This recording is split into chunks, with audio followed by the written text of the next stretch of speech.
You're listening to the Ask Drone U podcast. You ask, we answer your drone questions. Whether you're here to turn your passion into profit or you simply fly for fun, we're a community of learners and teachers who aspire to achieve greatness.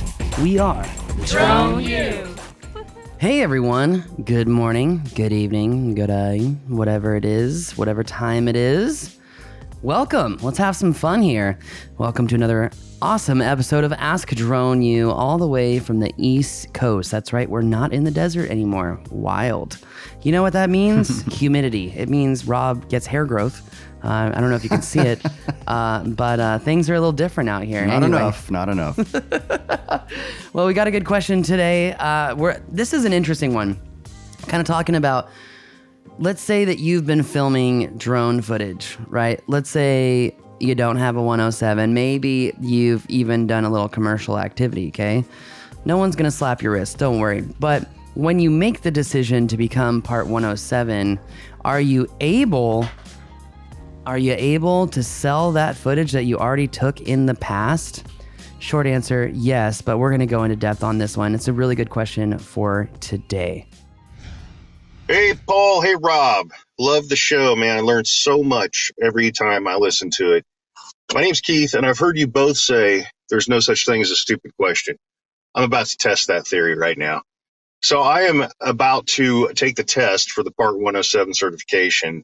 And, I've been what is, you've considered a modeler type pilot for the last 5 years. And I've shot a ton of video and never used it commercially. But once I get this license, that's my intention. My intention to use things in the commercial realm.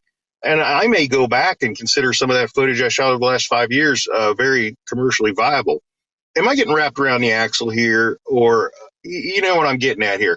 Can I use my modeler video in a commercial application now that I am licensed? I would think that would be fine, but I don't know if this has ever come up before. I'm sure it has. There's nothing new under the sun. Anyway, thank you for answering this.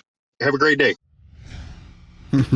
Thank you, Keith. I love the energy, by the way. That's awesome. And the whole wrapped around the axle reference, let's just get you unwrapped. Yeah, you had to explain that to me. I'm not going to lie. I think that shows my age. I think that is definitely a generational issue. I mean, you literally looked at me and you're like, molehill into a mountain. And I was like, oh, I get it now. Oh, man, I love it. But no, this is something that a lot of people, I'm sure, are thinking about because we've obviously, the further we get into sort of the generation of drone pilots, the more this is going to be a thing. Right? Yeah, and I honestly love the differences in generations. I think it makes us all unique in one form or another. But, kind of getting into his question right away, this was a topic that was discussed, I believe it was 16 or 17 by the FAA, talking about, once you do get your 107, you absolutely can sell some of that older footage and whatnot.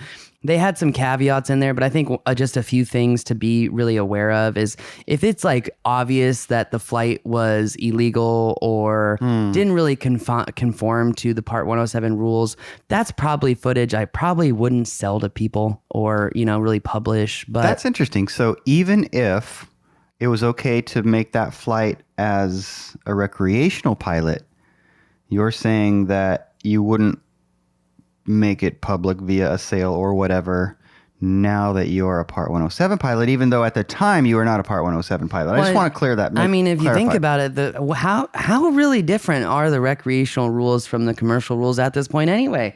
You got to keep it line of sight. You can't fly more than 400 feet, there's certain airspaces and whatnot. And at the end of the day, this is actually a question I hope someone brings in, but where's the value in even being a recreational pilot anymore? It's so easy to get your Part 107. It's so easy to enjoy more freedom as a 107 pilot over a recreational pilot. So I don't know. I think there's so much value in being commercial. But I also do understand why certain people have really decided not to. That said, yeah, I think about this, right? Think about if he's got footage where he's like flying, like he shows this long shot that shows a very vast distance that the vehicle traveled. That's probably something I wouldn't really do, because like, once again, recreational or either commercial, way, that's a problem. Potentially. In today's day and age, it's so the enforcements are so, all over the board, and they're not really like. But why kick the bear? Agreed. Yeah. Very well said. Yeah. Very well. Yes. This is why I listen to Rob. Okay. I mean, he makes sense of things very quickly. But yeah, that makes sense. I wouldn't be poking the bear. And honestly, it's absolutely fine. If I remember the example that the FAA came up with, and forgive me for not having researched this before the show, but if I remember, it was selling footage to the news. If that was the instance. But here's the thing: the sale is taking place post 107. So sounds like it would work to me. And honestly, I would do it all day long.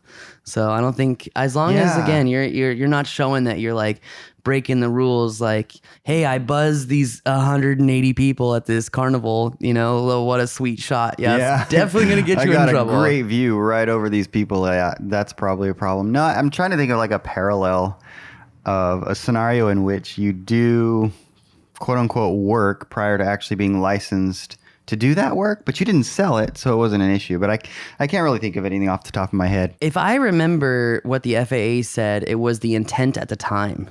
Yeah. And so if the intent at the time was for him to just willy-nilly fly around and practice his shots, I don't see anything wrong with it. But again, I'm not a lawyer. I don't pretend to be one. Well, yeah, and so, I mean, it's one of those things too where I think, given what we've seen to date and the resources that we know the powers that be have / don't have, if you're doing things the right way, your intent is good, you're seeking to be safe, you're just doing all the right things, and you post some stuff from before you were Part 107. I mean, it just all adds up to totally cool. Agreed, 100%.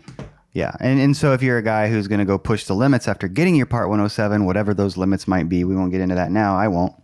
Then, I don't know, maybe they'll make a bigger deal of it. I don't know. But I don't know. I think he's fine.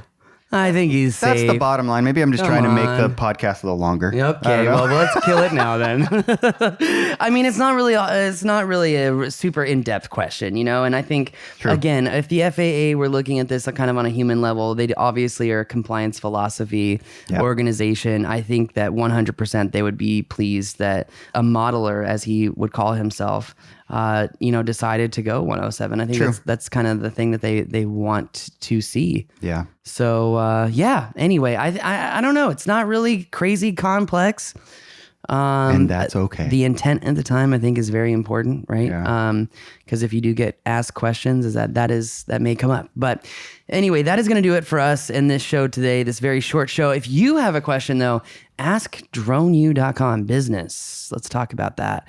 I know for a very long time we talked about mapping, but I had a student in my sales class this last week who he just said, Paul, I followed the rules of the Don't Crash course and really just focusing on what I absolutely need in my video shots and nothing else. No BS. And it's opened the door for a couple of other jobs. And it showed me something that if you remove the giddiness, the emotion when you go out and do these jobs and you focus on always following a formula, there are people who get so excited to go out and do a drone job. Yeah, it's the first one, right? But then they miss things because they're so excited. And when you're in that state of mind, you're not as intelligent as your potential. I mean, it's the same issue as being angry and frustrated. You don't have full synapses capabilities.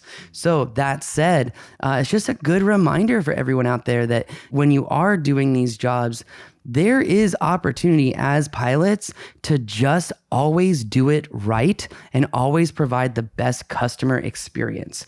Because at the end of the day, your businesses are built on relationships. Yeah. Okay, I'm off my high horse. No, good. I had to get that in there. Valuable information. I added to the length. Are you happy?